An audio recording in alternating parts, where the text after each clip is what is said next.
رات کی خاموشی جب پورے شہر پر چھا جاتی ہے، جب دنیا خواب غفلت میں کھو جاتی ہے، تب ایک بندہ ہوتا ہے جو اپنے نرم بستر کو چھوڑ کر رب کے سامنے کھڑا ہو جاتا ہے۔ نہ کوئی اسے دیکھ رہا ہوتا ہے، نہ کوئی سن رہا ہوتا ہے، سوائے اس ذات کے جس نے اسے پیدا کیا۔ یہ لمحہ، یہ تنہائی، یہ آنسو، صرف وہی سمجھ سکتا ہے جس نے سچ میں رب کو دل سے پکارا ہو۔ اللہ تعالیٰ سورۃ سجدہ میں فرماتے ہیں، ان کے پہلو بستروں سے الگ رہتے ہیں، وہ اپنے رب کو خوف اور امید کے ساتھ پکارتے ہیں۔ سوچو تو صحیح، اللہ خود گواہی دے رہا ہے کہ میرے کچھ خاص بندے ایسے ہیں جو سوتے نہیں، روتے ہیں، سجدے کرتے ہیں، صرف اسی امید پر کہ شاید رب ان سے راضی ہو جائے۔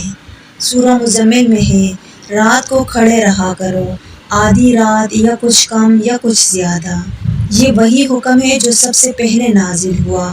اس میں نبی کریم صلی اللہ علیہ وسلم کو رات جاگنے کا، رب سے رشتہ بنانے کا درس دیا گیا۔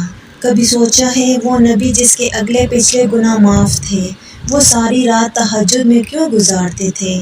حضرت عائشہ رضی اللہ عنہا نے پوچھا، یا رسول اللہ، آپ کیوں اتنی لمبی نماز پڑھتے ہیں جبکہ آپ تو معصوم ہیں؟ نبی کریم صلی اللہ علیہ وسلم نے فرمایا، کیا میں اللہ کا شکر گزار بندہ نہ بنوں؟ ان کے پاؤں سوج جاتے لیکن وہ سجدہ کرنے سے نہ رکتے۔ وہ اللہ کے سامنے ایسے کھڑے ہوتے جیسے کوئی مجرم ہو، لیکن وہ تو حبیب تھے۔ تو پھر ہم جو گناہ گار ہیں، ہمیں تہجد کا کتنا محتاج ہونا چاہیے۔ کبھی آپ نے تنہائی میں روتے ہوئے سجدہ کیا؟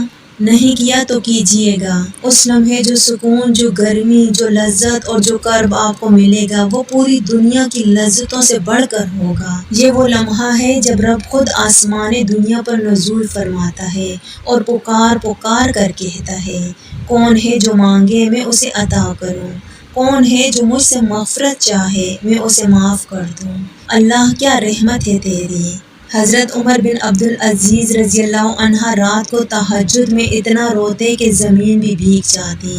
حضرت حسن بصری رضی اللہ عنہ فرماتے تھے، ہم نے ایسے لوگوں کو دیکھا ہے جن کے چہرے تہجد کی وجہ سے نورانی ہوتے تھے اور دن میں لگتا تھا جیسے وہ فرشتے ہوں۔ کاش ہم بھی ان جیسے بن جائیں۔ بہت سے لوگ کہتے ہیں کہ تہجد کا عمل کیسے شروع کریں، تو سنو، دل سے نیت کرے، رب سے وعدہ کرے، سوتے وقت دعا کرے، یا اللہ مجھے اٹھا لینا، الارم لگائیں، بستر جلد چھوڑیں، 2 رکعت سے آغاز کریں۔ کیفیت زیادہ اہم ہے، تعداد نہیں۔ نماز کے بعد خاموشی سے بیٹھیں اور اپنے رب سے دل کی باتیں کریں۔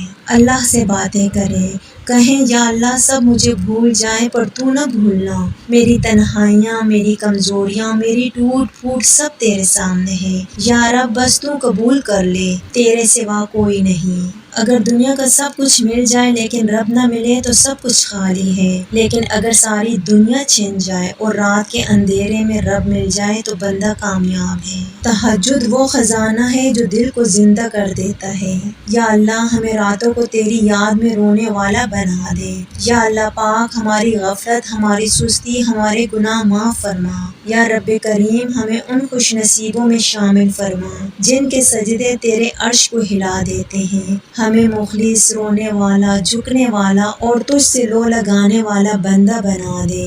آمین یا رب العالمین۔ دعا ہے کہ اللہ تعالیٰ آپ کے دل میں تہجد کی محبت ڈال دے، آپ کے سجدے قبول کرے اور آپ کو رات کے خاص بندوں میں شامل فرما دے۔ آمین ثم آمین یا رب العالمین۔ اگر ویڈیو اچھی لگے تو ویڈیو کو لائک، شیئر اور چینل کو سبسکرائب ضرور کیجیے گا۔ جزاک اللہ۔